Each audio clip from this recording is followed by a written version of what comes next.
Hi guys, and welcome to my YouTube channel. My name is Wanda Zandarasuwada, and in this video today we'll be talking about doubling our investment. So I'm pretty sure doubling your investment is every investor's dream. Like, who wouldn't want to have 100% return on investment on their investments, right? So you put away 10,000 rand and you actually get a return of another 10,000 rand, which means now you have 20,000 rand. That's like the best investment ever, right? So, however, when we look into investments, there are two things that influence investments. One would be interest rate. The other one is the term in which you will invest your money for. On interest rate, there's not much that we can really control there. Other interest rates depend on the behavior of the market, and other interest rates are already stipulated by the institutions that actually offers us those investments accounts, right? So we can't really control much on the investments. However, when it comes to the term, it's up to you on how long you want to invest your money for, and that's where the rule of 72 comes in. So the rule of 72 actually allows us to calculate how long do we have to put this money away for it to double at a certain interest rate, right? So the rule of 72 actually was invented by Albert Einstein. I know that some people think that he didn't invent it, he actually just made it famous, but it's a simplified mathematical formula that just allows us to estimate the length in which our investment will double, right? Something which we have control over. So, and obviously when you get that interest rate for an investment that you want to try out, you would want to know, like, for how long do I have to put this money for it to actually get to double.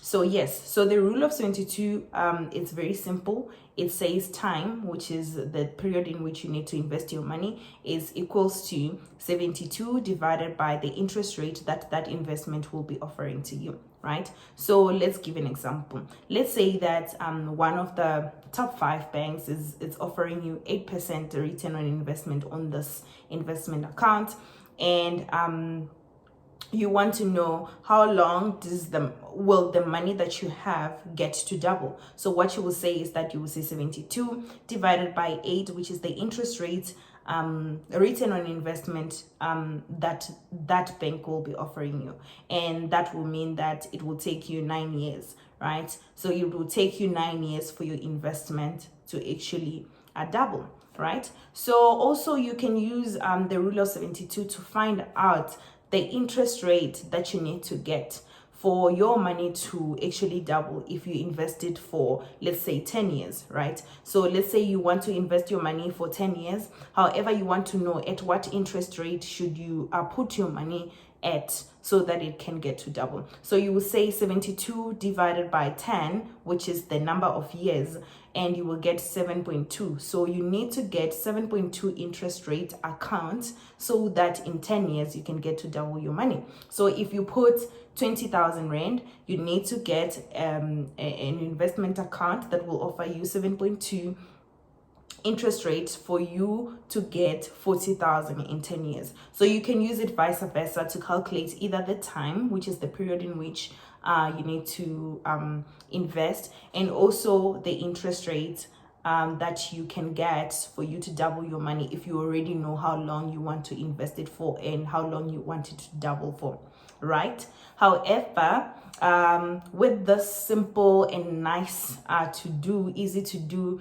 calculations, there are limitations. So number one is the fact that it needs to be compounded. So it only works on compound interest. So the rule of 72 actually assumes that your return on investment on year 1 will actually be reinvested on year 2 and year 3 and so forth until the term in which you get to double your money, right?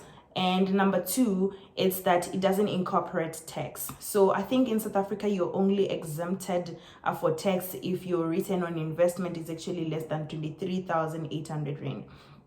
Right? Anything above that, it starts getting taxed. So let's say you're investing 50,000 rand, and then at a certain return on investment, it actually becomes 100,000 rand. So because it's above 23,800 rand, that means that your 50,000, which is a return, will get to be taxed, right? So now instead of you getting 100,000 rand, you will actually get less because you will pay some of that money of that 50,000 to your taxman SARS, right?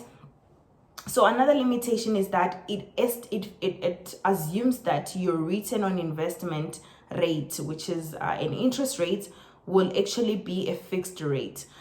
So if you have investments such as unit trust or shares, which are not fixed when it comes to a return on investment percentage or the rate of interest, it can't actually work because the return on investment actually fluctuates. So year one could be calculated on a different percentage than year two, right? So then the formula actually really doesn't work.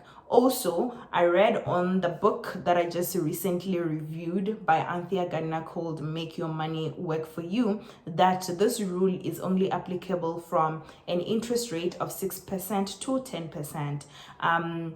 Anything above 10% return on investment or interest rate should be considered as a rule of 73. So if you're interested in the rule of 73, you can also check it on Google. It's similar to rule of 72. You just switch there and there, and then you can get a more accurate estimation of how long you can keep your investment for to double.